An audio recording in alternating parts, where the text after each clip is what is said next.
Krejci. Oh, save by Lundqvist! Henrik Lundqvist with one of the saves of the year. With it though, backhands one in front. Oh, and what a play by Lundqvist! Save Lundqvist! Henrik was inches away from never achieving anything in hockey because back in the early 2000s, Lundqvist was a 7th round pick that nobody believed in, and he never expected to become an NHL star. Most 7th round picks never even play a single NHL game, and teams use these late picks just to fill out their draft boards. Henrik was the 205th player chosen in the 2000 draft, with most scouts viewing him as nothing more than a backup goalie at best. I never dreamed about being an NHL star growing up in Sweden. I just wanted to be good enough to play professionally back home and maybe one day get a chance to prove myself, Lundqvist once said about his modest goals. Making it to the NHL seemed like a distant dream, something that happens to other people. If this story of determination is inspiring you, hit that subscribe button right now to help us reach 10,000 subscribers. We're so close, and your support means everything. Plus, the hockey legends we cover deserve to have their stories shared far and wide. Now let's continue with how this 7th round pick that nobody believed in transformed into the most dominant goaltender of his generation.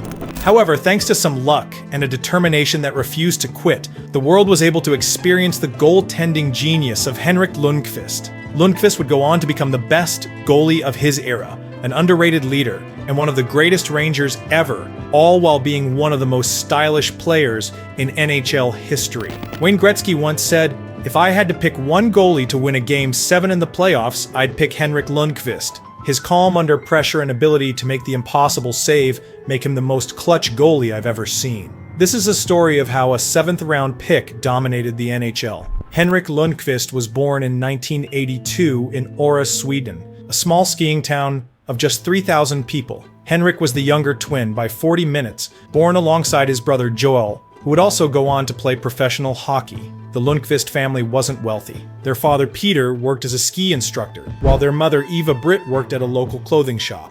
They lived in a modest apartment, and hockey equipment wasn't cheap. "My parents sacrificed so much for us," Henrik once recalled. "They would drive us 3 hours each way to games, sleep in the car because we couldn't afford hotels, and somehow find money for equipment when I know they had to skip buying things for themselves." Growing up in Åre, the twins played on outdoor rinks where the bitter cold would freeze their toes, but they refused to come inside. Unlike many future NHL stars, Henrik didn't start playing goalie until he was 8 years old. The story goes that during one practice, their youth team needed someone to play net, and Joel pushed his brother into the crease, saying, "You try it. I want to score goals." That moment changed Henrik's life forever. "I fell in love with being a goalie from day one," Henrik said. "There was something about the pressure, about being the last line of defense that just clicked with me. Even when I was young, I wasn't afraid of that pressure. I wanted it." But Henrik's saving grace was playing sports. Hockey was a big part of the twins' lives every day. There was never a day they didn't do something hockey-related, whether shooting pucks in their basement or skating on frozen ponds. His twin brother Joel was his biggest competition and motivation. They pushed each other constantly, turning everything into a contest. When Joel would practice shooting, Henrik would be in net for hours. This twin rivalry helped both develop their skills rapidly. "Having a twin brother who was just as competitive as me was the greatest gift for my development," Henrik once said. "We'd play one-on-one until it was too dark to see the puck. Then we'd argue about who won and have to play again the next day." By age 11, coaches started noticing something special about Henrik's play and goal. While most kid goalies just tried to get in front of the puck, Henrik was already developing his signature style, playing deep in his crease, staying patient, and using his incredible reflexes. "I couldn't afford the best equipment, so I learned to read the play instead of just being big in the net," Henrik explained. "I'd watch NHL games on VHS tapes over and over again, studying the movements of my heroes like Patrick Waugh and Dominik Hasek. I'd practice their moves for hours, even without ice, just in my living room, dropping to butterfly position until my knees were bruised." When Henrik was 13, he faced a moment that would shape his entire career. During a regional tournament, his team was playing against a much better squad with older, bigger players. His coach pulled him aside before the game and said, "Henrik, they're probably going to score a lot today. Just do your best." That comment lit a fire in young Henrik. Something clicked in me when he said that. I thought, I'll show you what I can do. Despite facing over 50 shots, Henrik only allowed one goal, shocking everyone and leading his underdog team to victory. After the game, his coach admitted he'd never seen such focus from a young player. That tournament taught Henrik a lesson he carried throughout his career. People would always underestimate him, but he could prove them wrong with preparation and mental toughness. That was the first time I realized I performed better when the pressure was highest, Henrik reflected. I started to crave those moments instead of fearing them. Years later, this same mental strength would help him thrive in the pressure cooker of Madison Square Garden and earn him the nickname King Henrik for his clutch performances. When he returned for his junior season in the Swedish hockey system, Henrik grew to his full height of 6 feet 1 inch and developed the lightning-fast reflexes that would become his trademark. He joined Frölunda's junior team, where his twin brother Joel was already a star forward. At first, Henrik was just Joel's brother to many scouts, but that changed quickly. My confidence came from me stopping pucks by myself for hours upon hours, Henrik said. It's not like I woke up one morning and decided I was going to be an elite goalie. That preparation came way before that.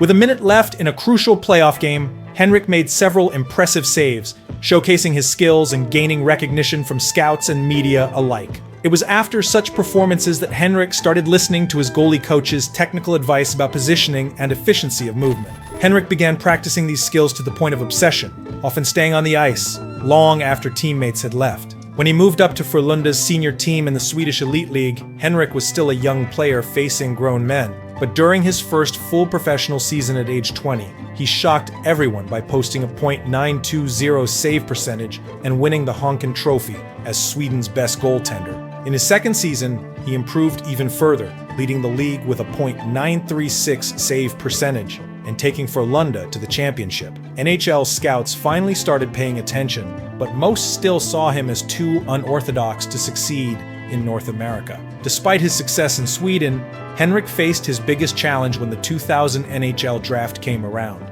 He sat watching as 204 players got selected before him. When the New York Rangers finally called his name in the 7th round, few people even noticed. The Rangers scout Don Maloney later admitted they were just taking a flyer on me. They didn't expect me to ever play in the NHL, Henrik recalled. Most 7th round picks don't even get invited to training camp, let alone make the team. After being drafted, Henrik decided to stay in Sweden for 5 more years to develop his game. Many NHL teams would have forgotten about a late-round pick, but Henrik kept improving, eventually becoming the best goalie in Europe. Still, when it came time to join the Rangers in 2005, there were major doubts. When I arrived in New York, a reporter asked me if I expected to play in the minor leagues first.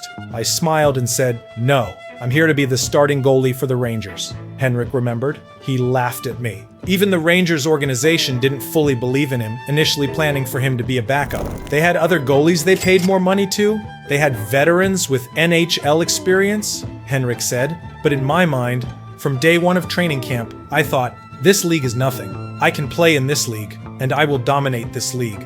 With averages of 2.24 goals against and a .918 save percentage in his rookie season, Henrik was selected to the All-Rookie team, finished 3rd in Calder Trophy voting for Rookie of the Year, and established himself as the Rangers starter. In just his second season, Henrik recorded 37 wins and 10 shutouts, finishing as runner-up for the Vezina Trophy as the NHL's best goaltender. But in the Eastern Conference semifinals, Sidney Crosby's Penguins proved too tough, and the Penguins spoiled what looked like a breakthrough year. And then in the 2011 to 2012 season, it was Ovechkin who failed to reach the conference finals against Henrik. With the Rangers adopting a defense-first philosophy perfectly suited to Lundqvist's strengths, New York won 51 games and claimed the top seed in the Eastern Conference. Henrik finally won the Vezina Trophy, posting career-best numbers with a 1.97 goals against average and .930 save percentage. The one thing that shocked me when I first played with Henrik was his focus.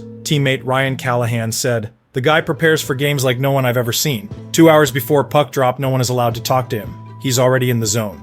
In the playoffs, Henrik was even better, dragging the offensively challenged Rangers to the Eastern Conference Finals with 2 shutouts against the Capitals in a 7-game series, including a spectacular 1-0 win in Game 3 where he stopped all 35 shots. His playoff dominance earned him the nickname King Henrik from the New York media, a title that stuck for the rest of his career. Between 2005 and 2015, Henrik set an NHL record by winning 30 or more games in 10 consecutive seasons. He also set Rangers franchise records for wins, 459, shutouts, 64, and playoff victories, 61. In international play, Henrik reached the pinnacle of success by backstopping Sweden to an Olympic gold medal in 2006, shutting out Finland in the gold medal game. Playing for my country in the Olympics and winning gold is the greatest team achievement of my career, Henrik said.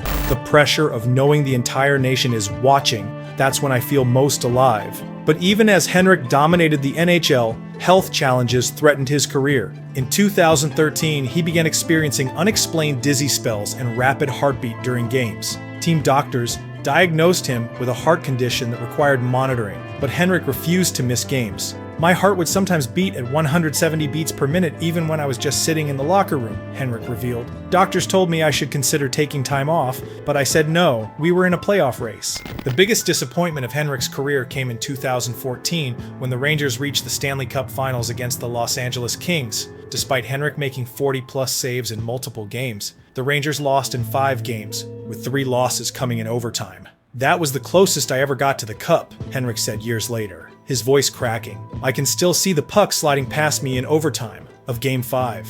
That moment haunted me for years. As his career progressed, injuries mounted. Henrik suffered from chronic knee problems, having to spend hours before each game just getting his body ready to play.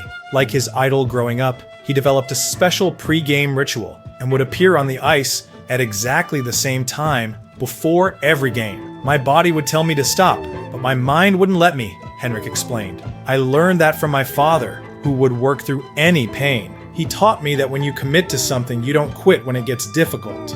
They called him King Henrik, not just for his play, but also for his style off the ice. Lundqvist became known as the most fashionable player in the NHL, regularly appearing in GQ magazine, and even landing on Vanity Fair's best dressed list. While most hockey players showed up to games in basic suits, Henrik arrived in custom-tailored Tom Ford suits, designer watches, and his perfectly styled hair. Fashion was always something I enjoyed, Henrik once said. In New York, it became part of who I was. Some guys made fun of me at first, but then they started asking for fashion advice. But what most fans don't know is that Henrik used his fashion connections to raise millions for children's charities through his Henrik Lundqvist Foundation.